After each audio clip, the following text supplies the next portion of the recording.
The yeas are 218, the nays are 214. The motion is adopted. The Public Spending and Tax Cut Bill, also known as the Omnibus Beautiful Budget Bill, was passed by the U.S. House of Representatives on July 3rd with a vote of 218 to 214. On July 3rd, U.S. President Donald Trump announced that he would sign a tax cut bill, which he described as a beautiful bill, into law during a ceremony scheduled for 5 p.m. on Friday, July 4th at the White House. The bill represents the most significant policy achievement of the Republican Party since it regained full control of Congress and the White House in January. The event will feature a military flyover to mark the occasion. Speaking to the press at Joint Base Andrews, Trump called the bill the biggest of its kind ever and said it would turn this country into a rocket ship. Trump also addressed the state of the nation, highlighting recent crime statistics and referencing ongoing challenges related to immigration. In addition to signing the bill, Trump announced that his administration would soon send letters to countries worldwide to specify the tariffs they will face on goods exported to the U.S. He stated that this approach would be simpler than negotiating multiple separate trade deals. We're sort of celebrating like the biggest bill of its kind ever signed, and it's going to make this country into a rocket ship. It's going to be really great. In every aspect of our country, we're doing well, despite the fact that we inherited millions of people that shouldn't have been here. And I think we have crime stats that are coming out that are showing the lowest numbers we've had in many years. And that also despite the fact that a lot of people are here that shouldn't have been let into our country. So they're going to be very proud tomorrow. So we're signing at about 5 o'clock. And at about 5 o'clock, we're going to have B-2s and F-22s and F-35s flying right over the White House. And the Speaker and I and John Thune, we're all there together with most Republican senators and congressmen and women. And it's going to be a great day. So we'll be signing with those beautiful planes flying right over our heads. So we have a couple of other deals, but my inclination is to send a letter out and saying what tariff they're going to be paying. It's just much easier. We have, far more than 170 countries. And how many deals can you make? And you can make good deals, but they're very much more complicated. I'd rather, and I've been like this from the beginning, I'd rather send out a letter saying this is what you're going to pay to. Thank you very much. Despite concerns within the Republican Party about the massive cost of the 869-page bill and its impact on healthcare programs, only 2 of the 220 Republican House members ultimately abstained following an overnight tug-of-war. Earlier, the bill had also passed the Republican-controlled Senate by the narrowest of margins. The story of this one big beautiful bill is really a story about the Republican Party. And I think some Republicans voted for this bill despite their own personal preferences. So some people may have been sort of individual losers, if you will, perhaps people who are concerned about the size of the national debt but voted for this bill anyway, largely because of their loyalty to Donald Trump. There's also some Republicans who are more moderate who are concerned about cutting Medicaid benefits, and they still cast a vote for this bill. So I think there might be some specific Republican politicians who might come to regret this vote. But I think this is ultimately a victory for Donald Trump. Democrats, of course, will paint this as a loss for Americans as a whole. They will point to the price tag of this bill, estimated to be around $3.5 trillion of new debt on top of the large debt that we already have as a country. They'll also paint this as a loss for poorer Americans, for working class Americans who rely on things like SNAP or Medicaid.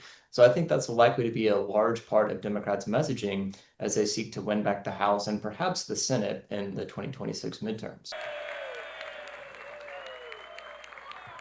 The bill includes a series of revenue and expenditure provisions, establishing a budget framework for President Trump to fulfill his campaign promises, such as extending the income and corporate tax cuts he implemented in 2017. The provisions of this act are set to expire at the end of 2025. However, the OBBBA bill will make these provisions permanent while increasing the standard deduction through 2028 by $1,000 for individuals, $1,500 for single heads of household, and $2,000 for married couples. Additionally, it allocates funding for other priorities, such as $46.5 billion to continue building a barrier along the U.S.-Mexico border to deter migrants and refugees, as well as increasing defense spending.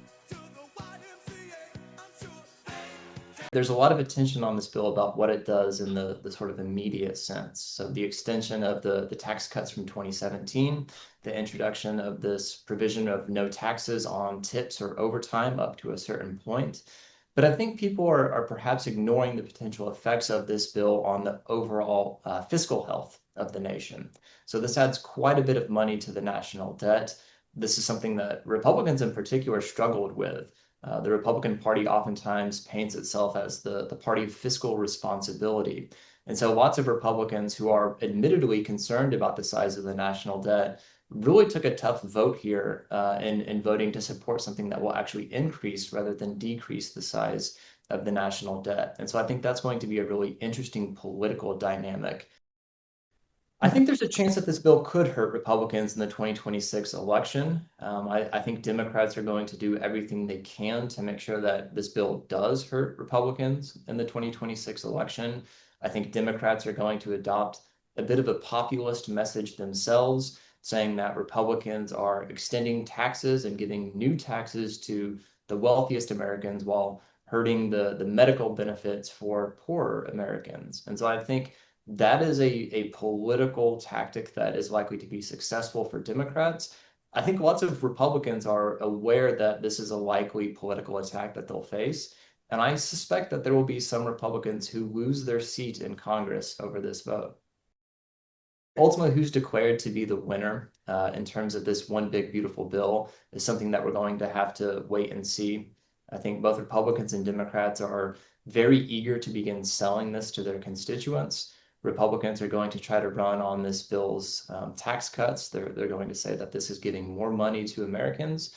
Democrats are going to paint this as a giveaway to the wealthiest Americans that is paid for in part by cutting benefits to the poorest Americans. And so I think the real political struggle over how this bill is sold to Americans is going to be one of the most important things to watch as we move closer and closer to the 2026 midterm. The OBBA also includes several controversial provisions, such as cutting funding for electric vehicles and the energy sector, adjusting the Medicaid program for low-income individuals, and potentially increasing the U.S. national debt by an additional $3.8 trillion. Mr. Speaker, today we're considering H.R. 1, the One Big Beautiful Bill Act, is passed by the Senate. This bill creates the right incentives for historic economic growth, makes unprecedented investments in our military and border security, and implements the largest spending reduction in American history by twofold, alongside other generational fiscal reforms. The bill still kicks 17 million Americans off their health care. Record cuts to Medicaid, record cuts to the Affordable Care Act, record cuts to Medicare. But that's not all. 4.5 million kicked off nutrition assistance, mostly seniors and children. Why? To help subsidize massive tax cuts that mostly go to the top 1%. The One Big Beautiful Bill ushers in the golden age of America, as our great president says, where taxpayers, not illegal immigrants, are put first. It eliminates tax on tips and overtime and brings tax relief to seniors. It saves, it sustains Medicaid, and it's there for those who truly need it. That tax cuts are expenditures. They're the biggest spending in this bill, to the tune of $5 trillion. $5 trillion added to the national debt to give tax cuts to the wealthiest people in the country at the expense of feeding our children, health care for our people. Watching this vote, and you can say billionaires all day long, but you know what the new tax cuts in this bill are? Because there are new tax cuts. For the waiter and waitress who's working maybe 2-3 shifts at a restaurant, at a diner, barely getting by. That's the new tax cut that we're putting in this bill. And so you would say, well, then how could the other side possibly vote against that? But, Mr. Speaker, they are. And maybe a focus group told them that if they curse enough and if they say billionaires enough, those families will forget what's actually happening.